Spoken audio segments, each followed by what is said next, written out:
बहुत बहुत धन्यवाद आपका। आपने मुझे बजट पे अपनी बात रखने का अवसर प्रदान किया। मैं अपनी बात को शुरू करते हुए बहुजन समाज में जन्मे सभी संतों, गुरुओं और महान पुरुषों को नमन करता हूं। साथ साथ मैं भारत की महान जनता का भी धन्यवाद करता हूं कि उन्होंने लोकतंत्र की रक्षा इस बार की है। सभापति महोदय, पिछले 10 सालों में सरकार की नीतियों के कारण गरीब और गरीब हुआ और अमीर हुआ है, यानी गरीबों और अमीरों के बीच फासला बढ़ गया है।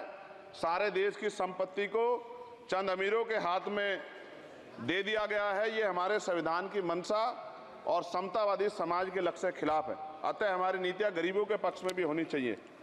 जातिगत जनगणना, SC, ST, OBC यानी कि जो बहुजन समाज के लिए आज जीवन मरण का प्रश्न है, इसके बारे में कोई बात बजट में नहीं की गई है। इसके बाद जनसंख्या के अनुपात में बहुजन समाज को सभी क्षेत्रों में हिस्सेदारी मिलनी चाहिए, तभी बाबा साहब अम्बेडकर का जो सपना है समतामूलक समाज का, वो पूरा होगा। महोदय, एक ऐसा विकसित भारत है जिसमें आज भी सफाई कर्मचारी को पक्की नौकरी नहीं मिल रही है और उसको गटर में उतरने के लिए मजबूर किया जा रहा है। उनके लिए कोई अलग से बजट नहीं है। बजट बन सकता है अगर सरकार चाहे। SC, ST को जो सब प्लान मिलता था, SPC का जो पैसा मिलता था, वो बजट से हटा दिया गया है।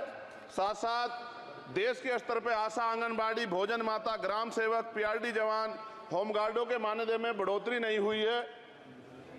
ऐसा कुछ भी नहीं दिख रहा है कि उनके जीवन में खुशहाली आ जाए। इनका मानदेय बढ़ना चाहिए।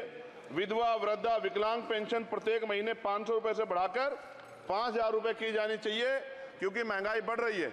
देश में प्रधानमंत्री जन कल्याण योजना के तहत SC, ST, OBC और मुस्लिम को कितने घर दिए गए, इसका कोई आंकड़ा सरकार के पास नहीं है। देश में इसी तरह SC, ST, OBC के लिए कितने परिवारों को शौचालय की व्यवस्था कराई गई। आज भी सिद्धार्थनगर जैसे जिले और तमाम जिले जो है, वहाँ शौचालय की व्यवस्था नहीं है। इस पर ध्यान देना चाहिए। देश भर में SC, ST, OBC के जो रिक्त पद पड़े हुए हैं, बैकलॉग भरना चाहिए। सरकार ने कुछ नहीं कहा। ये कैसी विश्व की 5वीं अर्थव्यवस्था है जिसमें आज भी SC, ST पे अत्याचार हो रहा है, महिलाओं के साथ रेप हत्या हो रही है। NCRB का डाटा पढ़ेंगे तो खून के आंसू रोने पड़ेंगे। युवा बेरोजगार है, सड़कों पे 80 करोड़ लोगों को 5 किलो राशन में जीवन यापन करना पड़ रहा है। जो बजट SC, ST को मिलता है, मेरे दाएं तरफ जो साथी बैठे उनको बुरा लगेगा, कर्नाटक में 14,732 करोड़ रुपए इन्होंने दूसरी योजना में लगा दिए और मध्य प्रदेश में आपने 95 करोड़ रुपए जो है दूसरे बजट में लगा दिए। हमारा जो मिलता है उसको तो मत छीनो भाई। MSP की लीगल गारंटी कोई बात नहीं हुई है। किसानों को जो 6000 रुपए मिलते हैं उसको बढ़ा के 12000 रुपए करना चाहिए और फसल बीमा जो है उसका सारा प्रीमियम सरकार भरे, किसानों पर बोझ ना लगे।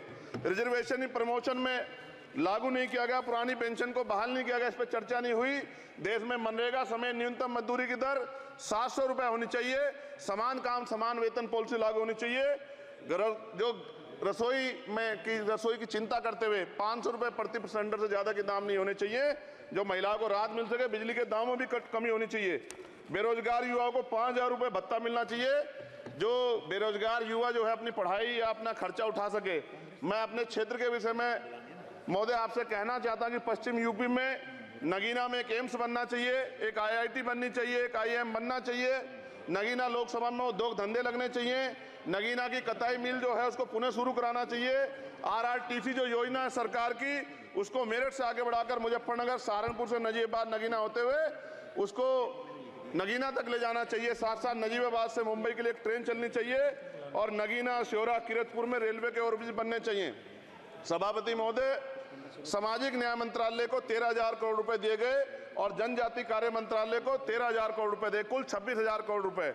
जो कुल बजट 48.20 लाख का लगभग 0.54% है, जबकि हमारी संख्या 25% से ज्यादा SC, ST की और बहुजन समाज की मिलाओगे तो 85% से ज्यादा है।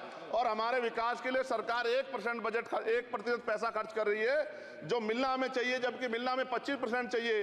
ये ऊंट के मुंह में जीरा के समान है, कहावत हमने बहुत दिन सुनी थी। पिछले लंबे समय से हमारे साथ धोखा हो रहा है, लेकिन अब ये नहीं चलेगा। चंद लोगों की तराजू से देश के संसाधन नहीं बटेंगे। इस देश का बहुजन समाज बर्दाश्त नहीं करेगा। संसाधन का बंटवारा संख्या के आधार पे होगा। माननीय काशीराम साहब नारा लगाए थे, ना तो वोट हमारा राज तुम्हारा चलेगा, और आज हम कह रहे हैं ना ही वोट हमारा और नोट तुम्हारा चलेगा। इस बात का भी ध्यान जो है सरकारों को देना पड़ेगा। आपके माध्यम से सरकार से मेरी एक मांग है, सरकार इस योजना का लाभ भी अपने आप ले ले, सरह भी ले ले। कि 1 लाख रुपए सालाना बहुजन समाज के अत्यंत गरीब परिवारों को दे। 10 लाख करोड़ रुपए खर्च होंगे, लेकिन इस 1 लाख रुपए की योजना से एक झटके से परिवार गरीबी की रेखा से ऊपर आएगा और इनके बच्चों को कुपोषण खत्म होगा, अच्छी शिक्षा मिलेगी, महिलाओं को सम्मानजनक जीवन मिलेगा और इससे वास्तव में सबका साथ सबका विकास का नारा सार्थक होगा। अगर प्रश्न ये होगा कहां से आएगा, तो उसका जवाब ये है कि जब अमीरों का 16 लाख करोड़ रुपए माफ हो सकता है, कॉर्पोरेट टैक्स का घटाकर लाखों करोड़ रुपए का चुना सरकारी खजाने को लगाया जा सकता है, पेट्रोल डीजल के दाम 10 गुना एक्साइज ड्यूटी बढ़ाई जा सकती है, तो गरीबों को सरकार पैसा क्यों नहीं दे सकती। महोदय, समय आ गया है, अब निजी क्षेत्रों में आरक्षण की व्यवस्था होनी चाहिए। SC ST OBC को निजी क्षेत्रों में आरक्षण मिलना चाहिए। और मेरी आपसे ये भी मांग है, क्योंकि अब समय की मांग है और देश तेजी से आगे बढ़ रहा है, तो मैं कहूंगा कि सरकार का जो सबका साथ सबका विकास का नारा लगभग वो असत्य महसूस होता है, क्योंकि अल्पसंख्यकों में मुसलमानों, जैनों, सिखों, बुद्धिस्टों के लिए कुछ दिख नहीं रहा, उनकी कल्याण कोई योजना नहीं है। मदरसों को जो बजट मिलता था वो कम कर दिया गया है, आर्थिक तंगी से लोग मर रहे हैं, इंटर्नशिप की बात हुई है, परमानेंट रोजगार नहीं है। और दिल्ली में क्या हुआ बच्चों के साथ कल, उनकी सुरक्षा की जिम्मेदारी क्या है? वो आए तो बनने थे IAS IPS और बन क्या गए, लाशें बन के गए, यहाँ से कोई ध्यान नहीं दे रहा है, किसी की नजर नहीं है। साथ साथ मैं आपसे ये भी आग्रह करूंगा कि हम ग्रामीण क्षेत्रों से आए लोग देश से बड़ा प्रेम करते हैं और हम ये महसूस करते हैं कि सरकारें हमें सुनेंगी, सरकारें हमारे बारे में सोचेंगी, लेकिन ऐसा महसूस हो जाता है आज़ादी के 75 साल बाद, और जिसको अमृत काल कहा जा रहा है, आज भी SC ST OBC के लोगों पर अत्याचार हो रहा है।